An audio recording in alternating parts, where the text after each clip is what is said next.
Hello, welcome back. If you're new, I'm so happy to have you. My name is Sammy and I am a classical Pilates instructor, and it's March, so that means it's March Madness. And every day in March, I do a tutorial on every single exercise in Joe Pilates' original order. I'm going through it with this book called Return to Life. It's your mat manual. He has pictures of the setup and the action with the description of exactly what your body should be doing. However, some of it can be confusing, so that is why I'm going over each exercise in this book with this book. The link for this book is in the description down below. It costs you nothing extra to buy from that link. Of course, it helps me out, so I'd appreciate it if you're going to buy the book anyways, if you bought from that link. And today is day 15 of March Madness, and that brings us to the neck pull. The neck pull is considered an advanced exercise. I will go over modifications at the end. So let's get started. So here are his pictures for the neck pull. And let's read through it. So pose 1, take position illustrated. He's lying on his back with his legs together, hands behind his head. Inhale slowly, clasp hands, fingers firmly interlocked behind head. So that's just like this and behind the head. Toes pointed up and backward. So that's a flexed foot. Pose 2, he's starting to roll up in the picture. And he says, bend head forward, chin touching chest. Now, I've said this in some of the other March Madness videos for the roll up and stuff like that. The chin needs to be higher up. So the chin is not low on the chest. It's more towards your collarbones, okay? Abdomen drawn in, toes pointed upward. Spine bowed forward off mat or floor. So you're basically starting to do the roll up with your hands behind your head, which makes it harder because your arms going forward gives you some help to get up, whereas them behind the head, you don't have any of that help. So then pose 3, exhale slowly, tense, and press legs firmly downward against mat or floor. So you don't want to lose the activation in the backs of your legs. You really want them anchored down into the mat. This is the hardest part. It's really hard for me as well. Then slowly raise body upward and forward to position as indicated. And he's just on his roll up, like I just said. So basically he inhales and clasps his hands behind his head, and he exhales to start rolling up. And it's a slow exhale. So you don't want to exhale quickly and hold your breath. You want to exhale slowly throughout the entire pose 3. Okay, and then he's still kind of exhaling in pose 4 because he starts saying exhale slowly, and since you haven't taken an inhale, you're going to continue to exhale. Then he says bend body forward until head and knees meet. So he is not folding in half and stretching the backs of his legs here and going this way. He is getting his heads to his, I'm cold, but I'll take this off. It's morning and I haven't warmed up yet.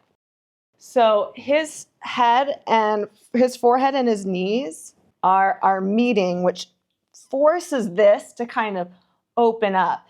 Now, if you were just folding at the hips like you would in yoga, that's just to stretch the backs of your legs. We're staying engaged. The abdominals are still working.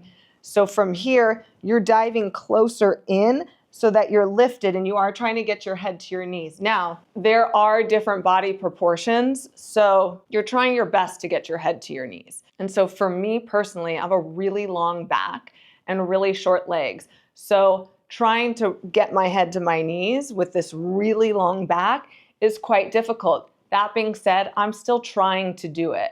So you should try to do it too. But of course, if you have a short torso and longer legs, you'll probably be able to get your head to your knees a little easier. So we're still on pose 4. Keep elbows straight backward until shoulder blades locked. So he's back this way, head on chest, and rounding through the spine because you don't really want to round through your shoulders. That's not where the rounded position comes from.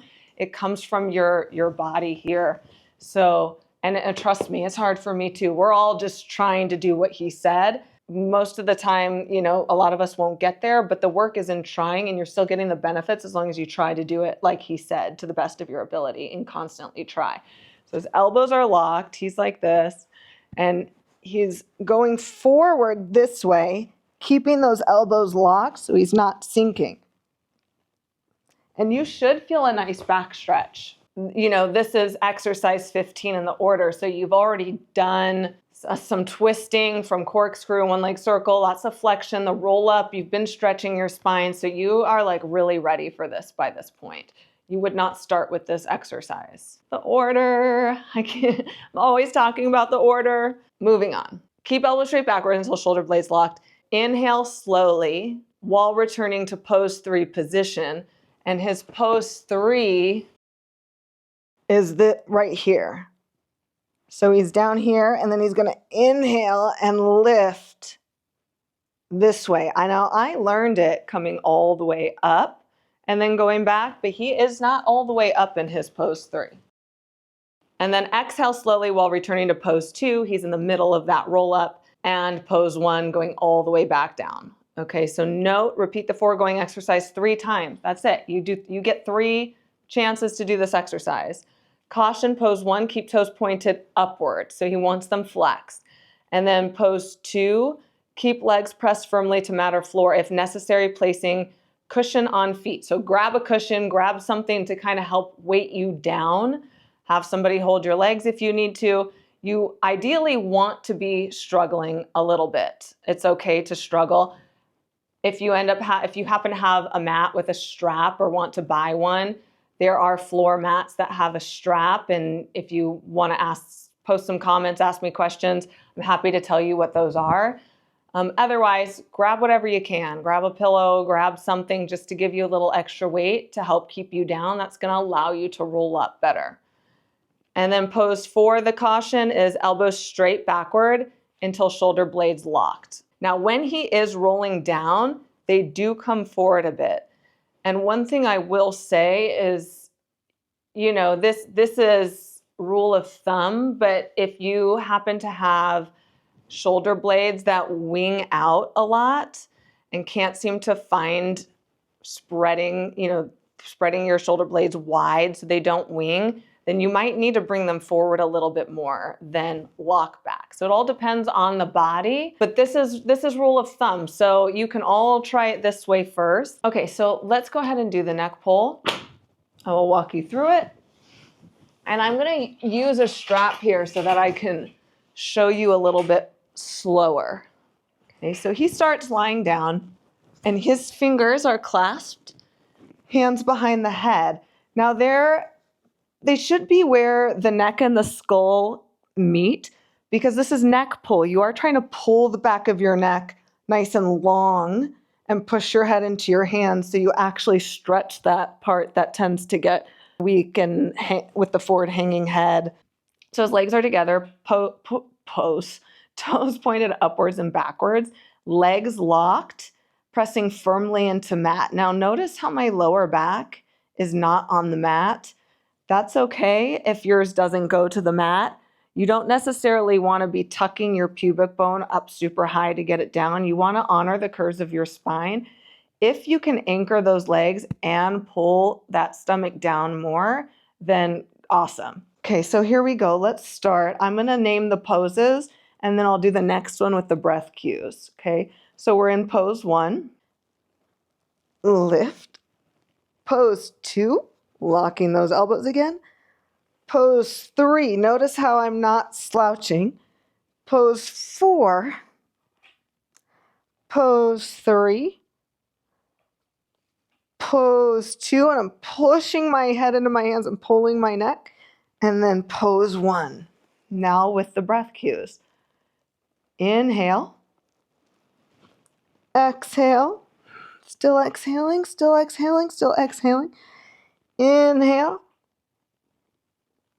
and exhale. One more time.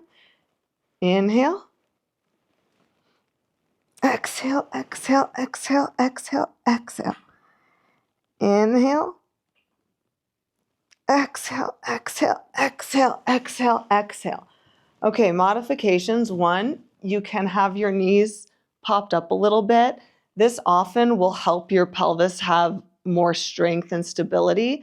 So, you start here, you're still engaged. So you can think about pulling your heels and your butt together to activate the backs of the legs and use more muscles, okay? So then your hands can come behind your head, and again, you can have a cushion on your legs, and you're gonna inhale, and you're gonna come up to where you can, and then you're gonna grab your legs, and you're gonna keep pulling yourself up. As soon as you feel like you can put the hands behind your head again, you will, and then you're gonna go over, and then you're gonna come back, lift your chest to your chin so you don't keep slouching, pull on the neck, go to where you feel like you have stability. Maybe you grab your legs, and here's your half roll down. And then maybe you bring them back behind your head. So take your time. It's better than this and this. Then you lose control. You're not building the strength in the right way, okay? So I'm going to show you again. You can, even if you just get to here, maybe you grab, maybe you curl up to here, maybe you use your hands, push yourself up. Don't lose the opportunity to stretch your spine here. And then come back, and maybe you put your hands down and support yourself. If you, even grabbing here is a little bit too much, that's fine. That's a great way to start this exercise. All right, you guys, that was day 15, the neck pull. Let me know if you have any questions. Don't forget to like, subscribe, and hit that notification bell so you get notified of new videos. And I will see you tomorrow for day 16 of March Madness. I hope you have so much fun doing the neck pull. Bye.